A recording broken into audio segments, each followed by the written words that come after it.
Good evening, and welcome to another episode of the Power Half Hour Unstoppable Business Owner. And I am your host, Dorothy Odell. Tonight's sponsor of the show is Dr. Joseph DeTore with his book, Secrets in Death. This book is filled with rich and detailed information on this gripping military factual thriller that shows the depth of darkness acquired after 3 decades of service. Commander Charisma, who was once a young idealistic sailor, must do whatever it takes to seek and protect his country. Get your copy today on either Amazon or Barnes & Noble. As well, we are having the Camaraderie Rescue Mission raffle that is still going on, but we also, to support TCRMI, are doing a 24-hour live stream event called the Unstoppable Camaraderie for Heroes, Badges, and Warriors. So stay tuned for that. But if you're still interested in the 6-month membership, definitely go to tcrmi.org / to get your tickets today. Only $100 per ticket, but it's a $7,500 value. And you can also, take your clients out on the water, which is another win-win. With that, I would like to bring to the stage Mr. Ian Hyatt. Welcome to the show, Ian.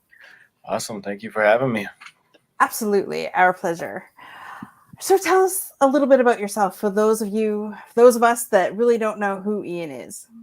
Sure. Yeah, I'm a retired military. I did just under 15 years in the Air Force, in America, and then I was medically retired. During that time, I was out there studying. Tony Robbins had grown up kind of rough, so I got 5 coaching certifications through the Tony Robbins style training with strategic intervention, advanced relationship coaching, specialized training for women. I also did energy coaching and activation method coaching. Then I went on to study with Grant Cardone and become a 10X licensee. And I got certifications in sales and marketing and mindset and wealth creation. And really what I was doing is just looking for ways to help people that wanted more out of life. And I'm just looking for strategies and different, vehicles that I was able to, help people with and help myself at the same time. So it's kind of a win-win situation. Awesome. And how has the transition from military to civilian life been for you?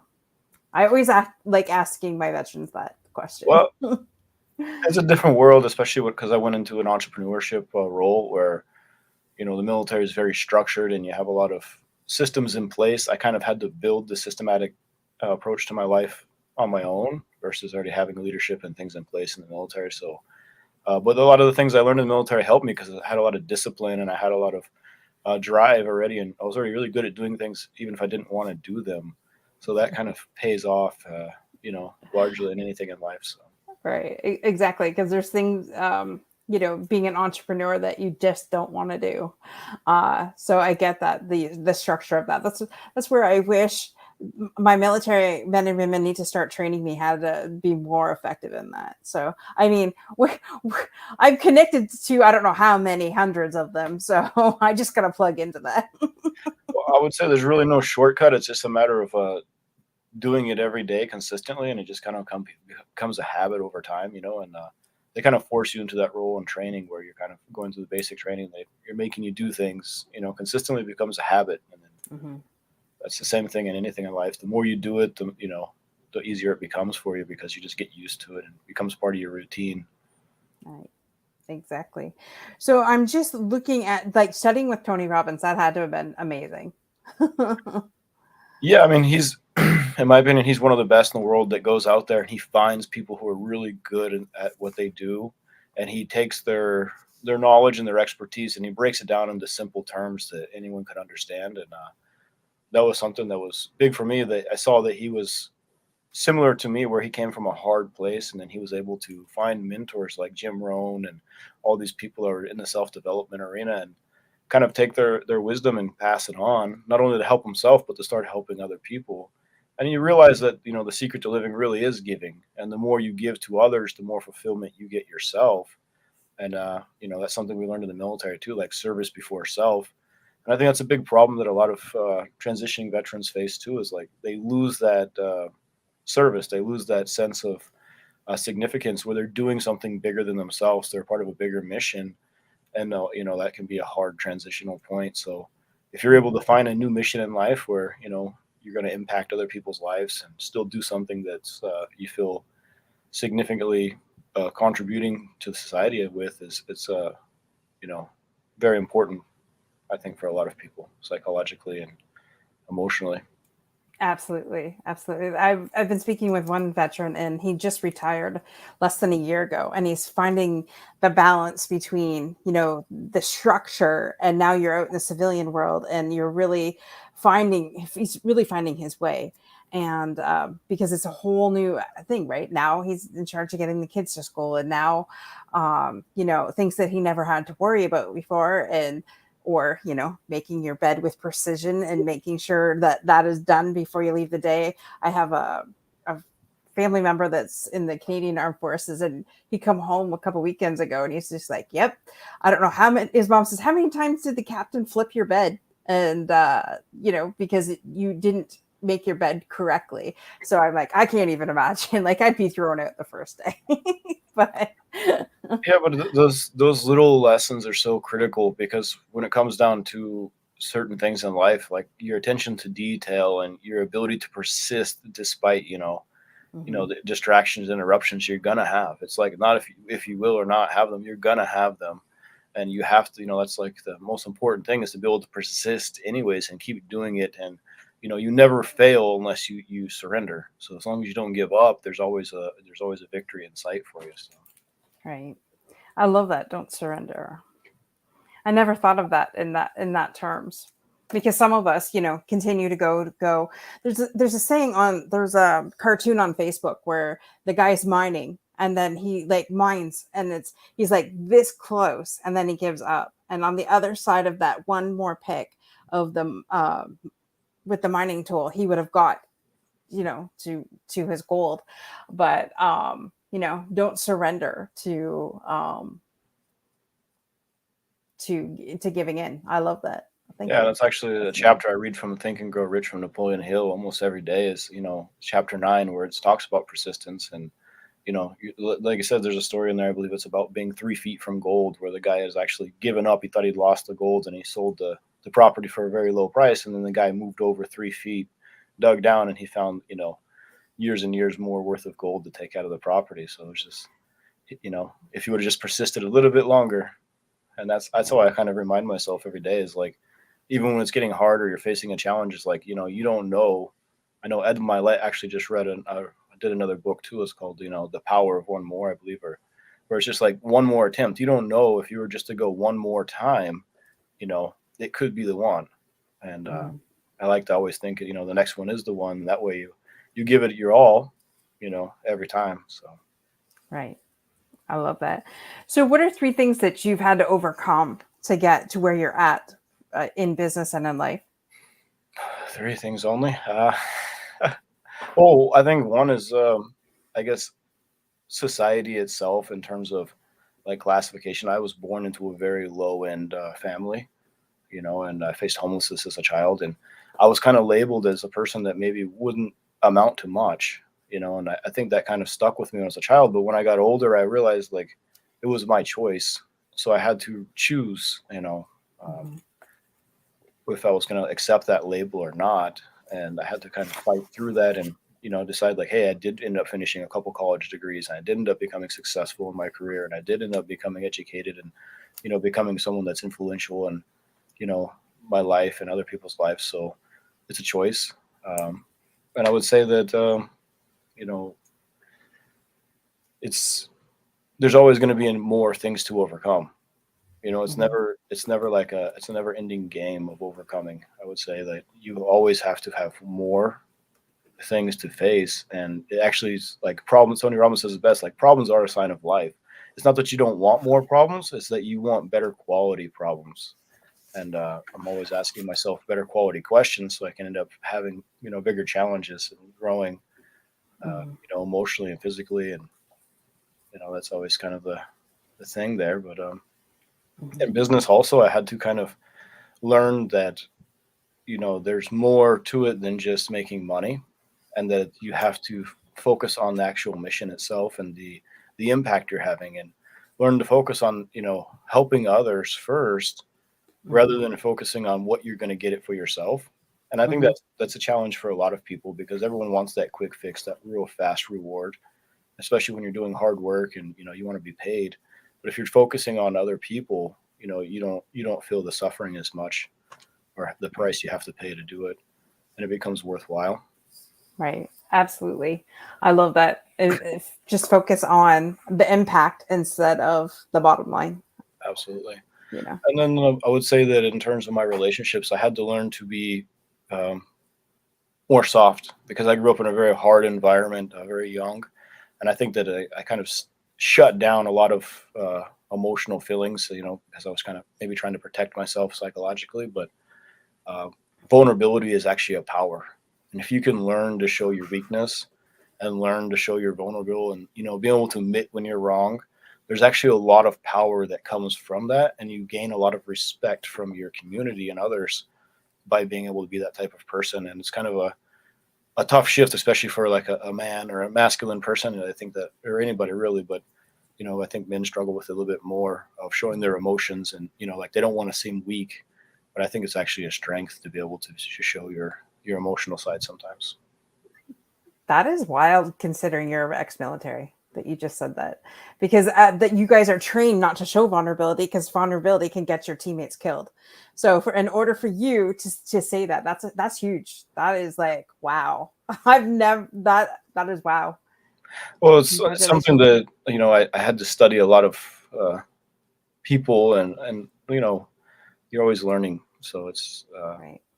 it was a challenge. I said this one's something that I overcame, for sure. Good for you though. That is massive. And for anybody that has any military friends or anything like that, for you to overcome that is kudos to you. That is awesome. I mean, we all could learn that lesson, but I know especially with our military men and women, that is huge. So get like, wow. Mind blown, mic drop right there. So what 3 things do you help your clients overcome then?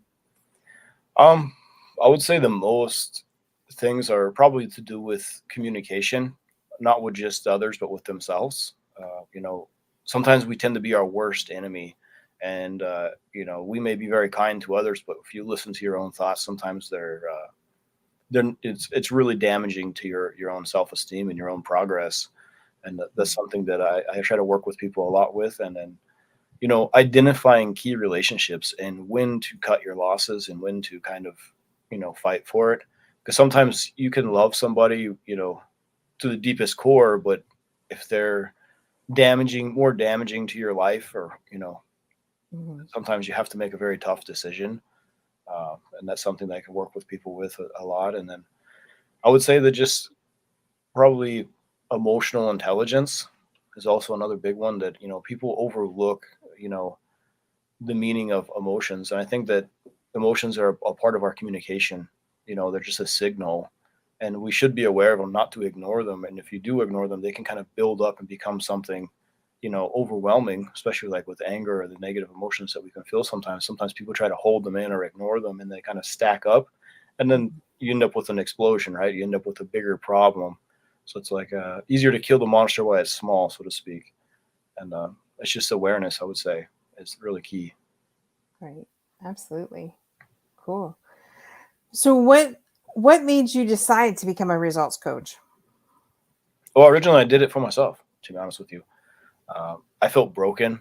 I felt misunderstood. I didn't know, I didn't really have really good models of, in the world. And I didn't really understand, how to be a good, genuine person, or how to communicate or do the things that, a leader should be. So I originally started as, trying to develop myself and fix myself.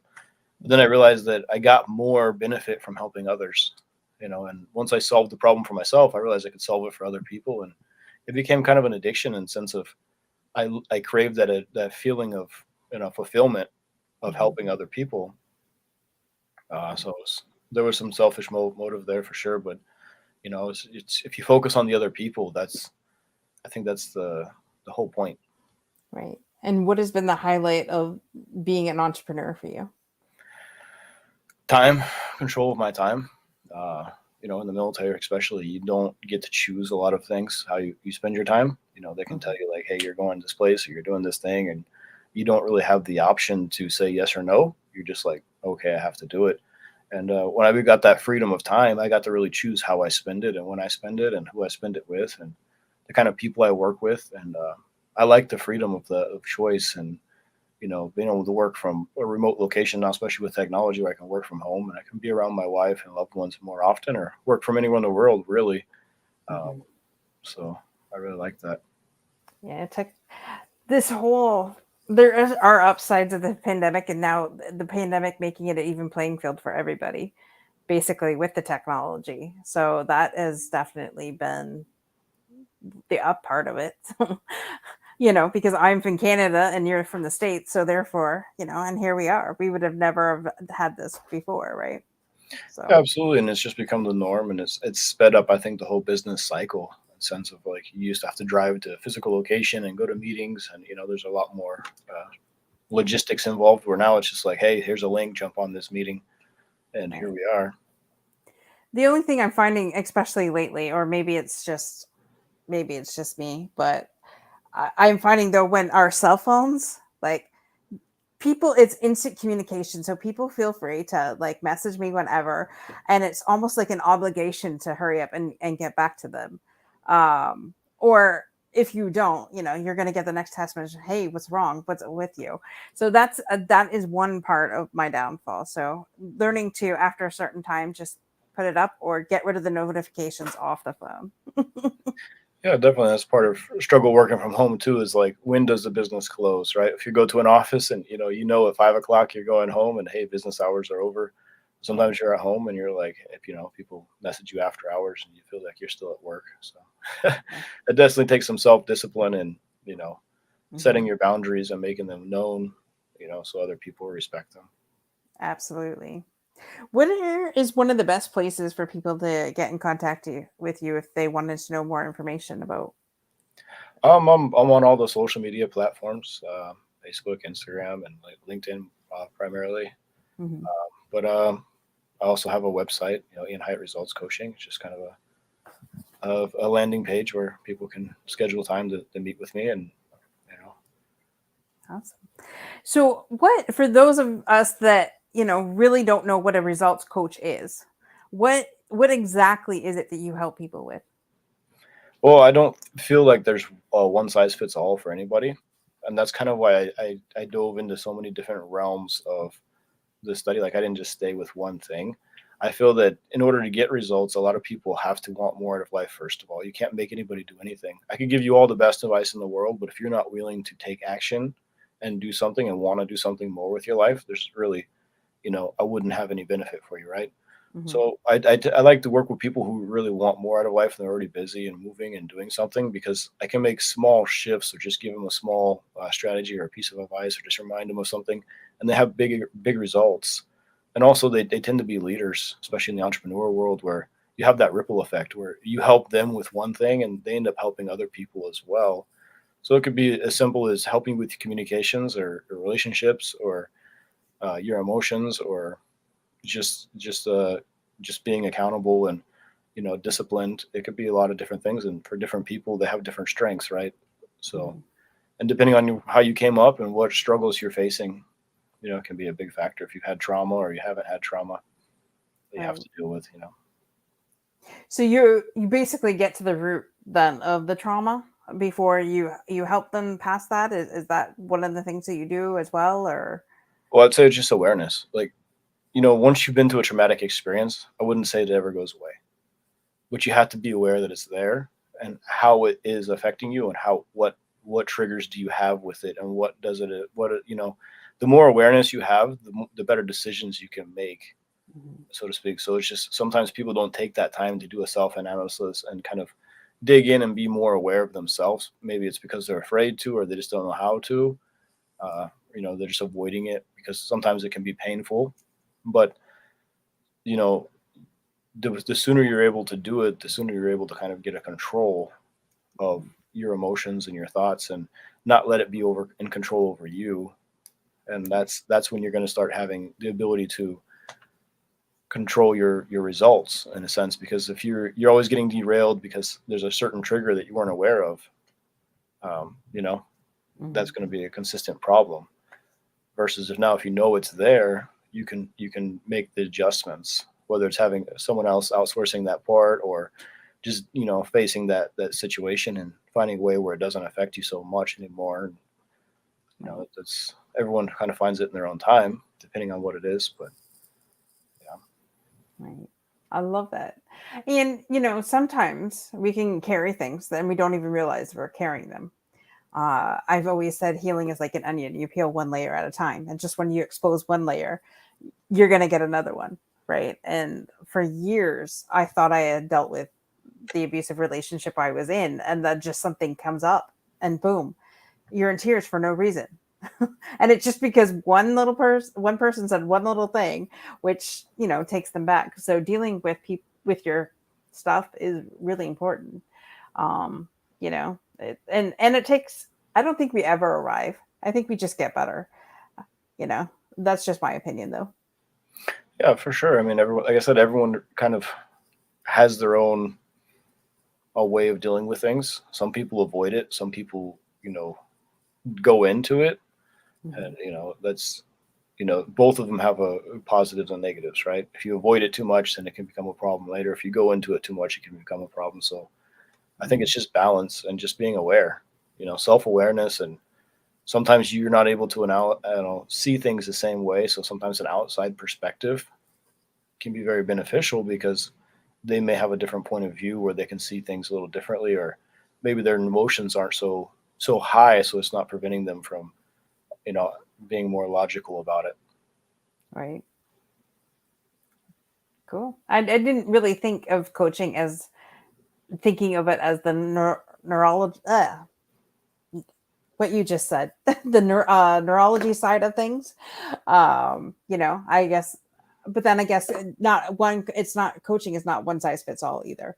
So Yeah, I mean, well, there's different types of coaching. Like some people are just accountability coach. They're just going to try to, be there and tell you, hey, let's make sure you get this done, right? Let's talk about your goals and let's set a plan. And I'm going to hold you accountable. I'll talk to you once a week and make sure you did what you said you're going to do. And right. there's other people that are, like Tony Robbins, who he's willing to go deep into your emotional traumas. Or Mhm. there's people like Grant Cardone where he's going to coach you on how to make money more so in sales. He's not really worried about your trauma. So it's you know, there's different sizes, I'd say. Yeah. Right. Absolutely. Well, thank you so much, Ian. Learned a lot today. And so, what is the one thing that you'd want to leave our audience with today? I think it was the audience with. I would say that whatever you want in life, you can have if you're just willing to find your definite purpose. Like really understand why, on the deepest level that you want it. Set a very specific plan of how you can obtain it, and then just never give up. Have that persistence to go through, and always just try at least one more time, and you will eventually get there. Sometimes, more often than not, you're closer than you think you are when you're ready to give up. Right. Like you said before, the power of one more. Try one more time. You know, I love that. I love that. That is definitely a visual that I will keep. Thank you. All right. Well, I just want to thank our guests for joining us today. And, as always, thank you so much, Ian, for joining us. And remember, guys, be unstoppable in all that you do. And don't forget to check us out this Friday, starting at 6 p.m. Eastern Standard Time. We're going 24 hours live to bring awareness to veteran suicide, their struggles with PTSD, and to highlight and showcase the organizations that Camaraderie Rescue Mission has made partnerships and past, present, and future, and really making sure that our veterans get the help that they need, and first responders, because it's all about the heroes, badges of warriors of the world, that put that suit on and go fight for our freedoms and our choices. So we want to honor them and thank them, and get them the help that they need. So stay tuned for more. Be on this channel for sure, starting at 6. And bye for now.